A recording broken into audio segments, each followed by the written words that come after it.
어느 날 로마 황후가 학식이 높고 지혜로운 랍비의 소문을 듣고 그를 황궁으로 초대했습니다. 포도주 한 잔을 대접하며 보니 지혜롭긴 해도 너무나 못생긴 랍비. 그를 물끄러미 보던 황후는 선생, 그 높은 학식과 지혜가 못생긴 그릇에 담겨 있군요 라고 비아냥댔습니다. 이에 랍비는 못생겨서 죄송합니다. 그런데 황후마마, 황궁에서는 포도주를 어디에 담그시는지요? 라 묻습니다. 황후는 당연하다는 듯 포도주는 나무통에 담그지요 라고 받아칩니다. 그러자 랍비는 깜짝 놀란 표정으로 천하를 지배하는 로마 황제가 드시는 포도주를 보잘것없는 나무통에 담으십니까? 금항아리나 은항아리에 담그셔야 되지 않겠습니까? 라고 하죠. 그 말을 듣고 황후는 자리를 박차고 일어납니다. 황제가 일반 백성들이 먹는 포도주와 같은 나무통에 담긴 포도주를 먹는다는 게 말이 되지 않는다 생각했기 때문이죠. 황후는 황실의 포도주를 특별하게 하기 위해 금과 은으로 된 항아리에 포도주를 담갔습니다. 그러나 금은 항아리 속의 포도주는 맛이 변해 먹을 수 없게 돼버렸습니다. 화가 난 황후가 랍비를 불러 추궁하자 황후마마, 나쁜 뜻으로 그런 것은 아닙니다. 저는 좋은 것을 보잘것없는 그릇에 담아두는 게 더 좋을 때도 있다는 것을 가르쳐 드리려고 한 것뿐입니다. 라고 대답했죠.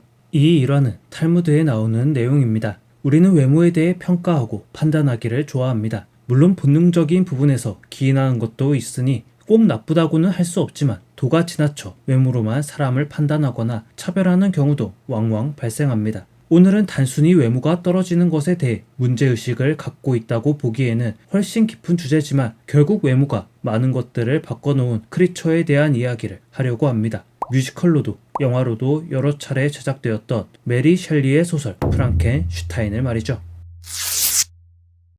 윌트는 북극점에 도달하기 위해 배를 타고 탐험을 나선 탐험대의 대장입니다. 그는 북극을 향하다 수상한 크리처를 쫓던 빅토르 프랑켄슈타인을 만나 배 안으로 들이게 됩니다.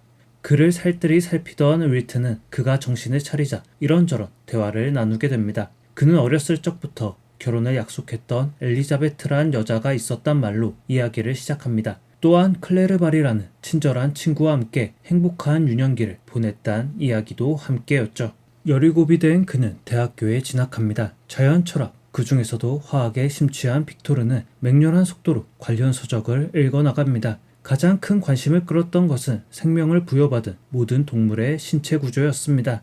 해부학을 공부하며 인간의 구조를 파악한 그는 개체 발생과 생명의 원인을 설명하고 부여할 수 있는 놀라운 발견을 합니다. 그러자 그는 고민에 빠집니다. 모두가 발견하지 못했던 이 연구를 해도 괜찮을지 알 수 없었기 때문이죠. 하지만 그는 결국 인간 창조 작업에 착수합니다. 수개월이 걸려 그는 키가 2.5m가 넘는 커다란 몸집을 가진 창조물을 만들어냅니다. 그가 만들어낸 크리처는 피부가 노랗고 끔찍한 생김새였습니다. 그런 그가 움직이자 빅토르는 놀라서 도망을 치게 되죠.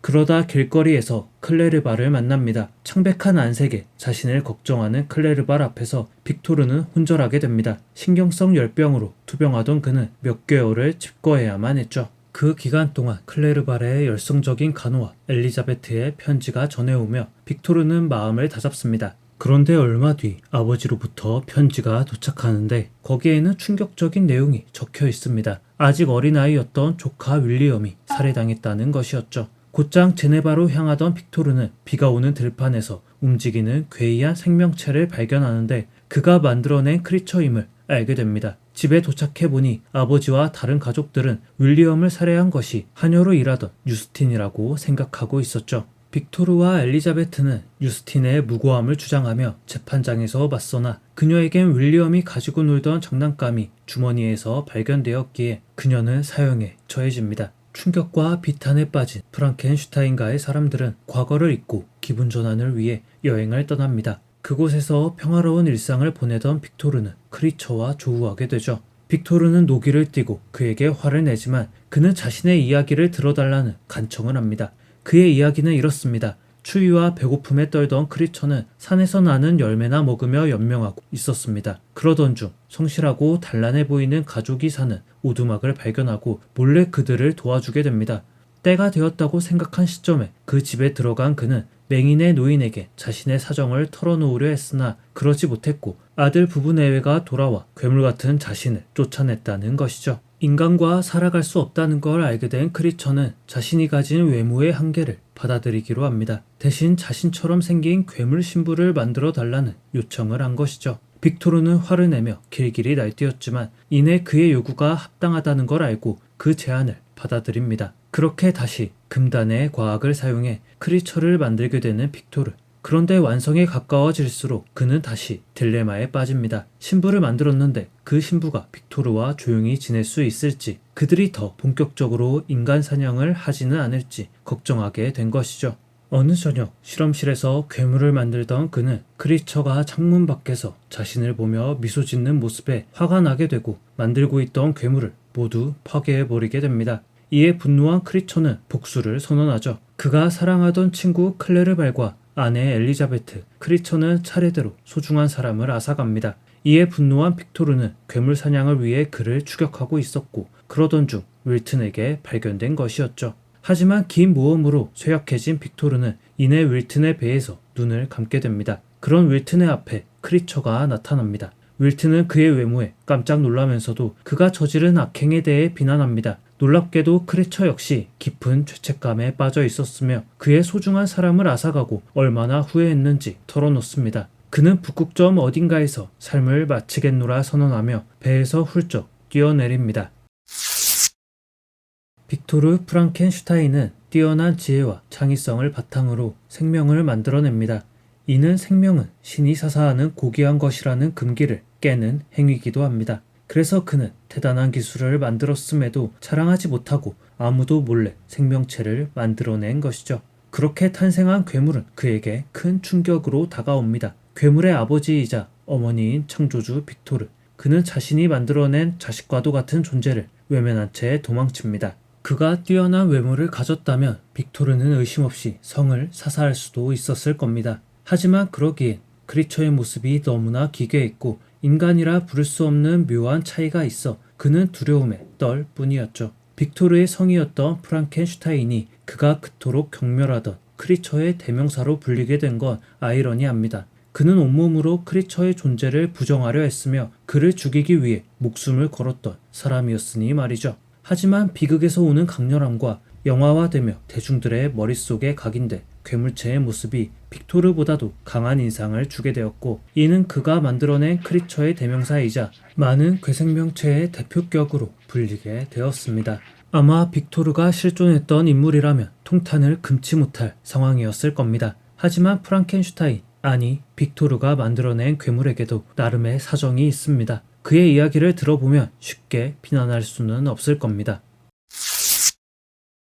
프랑켄슈타인이라는 대명사로 불리게 되는 크리처는 분명 극악무도한 존재입니다. 자신을 부정하는 빅토르에게 고통을 주기 위해 어린 동생을 죽이고 깊은 유대를 쌓았던 하녀를 범인으로 몰아 사형에 처하게 하며 그의 절친 클레르발, 아내 엘리자베트, 아버지의 죽음까지 직간접적으로 영향을 주는 존재였기 때문이죠. 분명 빅토르의 시점에서 그는 제거해야 마땅한 악인 중의 악인입니다. 심지어 그에게 생명을 불어넣어 준 것이 빅토르였다는 점을 생각하면 그는 은혜를 원수로 갚았다고 봐도 과언이 아니었습니다. 그럼 관점을 한번 바꿔보겠습니다. 태어나자마자 자신을 만들어낸 부모가 양육을 거부하고 대화마저 피하는 상황. 우울하긴 했으나 일말의 가능성을 품고 다른 사람들에게 손을 내밀어 봤지만 끔찍하게 생겼다는 이유로 두드려 맞고 쫓겨나게 된 신세. 겨우 창조주를 찾아 자신과 닮은 크리처를 만들어주면 눈에 띄지 않는 곳에서 살겠다고 다짐하며 약속을 받아냈지만 일방적으로 상대가 약속 이행을 거부하며 만들던 크리처까지 박살낸 지금. 과연 여러분이라면 무조건적인 수긍을 할 수 있었을까요?